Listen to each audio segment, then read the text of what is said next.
South Sudan's President Salva Kiir and opposition leader Riek Machar are expected to formally sign a peace deal in Ethiopia later on Wednesday. This was to be preceded by a summit of leaders from regional bloc IGAD to discuss opposition groups' reservations and endorse the final text of the revitalised peace agreement. Let's get you the latest on the signing of that deal. I'm joined live from the Ethiopian capital, Addis Ababa, by CGTN's Koleta Wanjohi.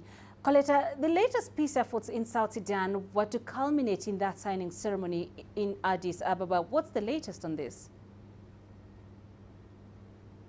Well, Penina, as we are speaking right now, as we are on air, the summit is still on. The IGAD heads of state are still in a closed-door meeting where they are deliberating on a report that was presented by a Council of Ministers of IGAD that met earlier today. The Council of Ministers deliberated on reservations and concerns that were raised by opposition groups as far as some issues in the revitalized peace agreement between the two parties, or the warring parties, is concerned. So right now the presidents are meeting, deliberating on that. They will take the report of the Council of Ministers, which is expected to suggest that the warring parties sign the final agreement. So probably by the end of the close of business today, we're going to have a final peace agreement for South Sudan. The president of South Sudan is already here. The opposition leader, Riek Machar, is already here, plus other groups that have concern or are concerned about the South Sudan issue. So it's a matter of waiting. Probably before the end of the day, we shall have a final agreement on South Sudan.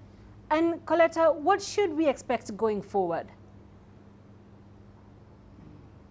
Well, Penina, if the warring parties sign the final peace agreement tonight, before the end of the day, we expect that the ball will now be in their court. That means they will have to do implementation, which is key. By implementation, it means that they have to first have a total ceasefire in the country, because that is one of the major requirements of the peace agreement.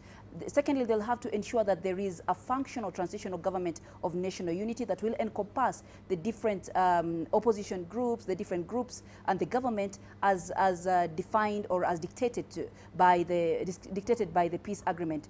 Then they'll also have to ensure that with the transitional government operating, then it will be able to ensure that there is security arrangements that will ensure that the different military groups that have been loyal to different people are put under one command. That is also a big issue. And also another big thing that under the implementation will be the idea of ensuring that now South Sudan calls all the people who've run away from home, the refugees, return back home and start living a normal life. But for all this to work well, Penina, it will still need political, diplomatic and financial support from IGAD and the international parties, but topmost, it will be compromise and dedication by both warring parties.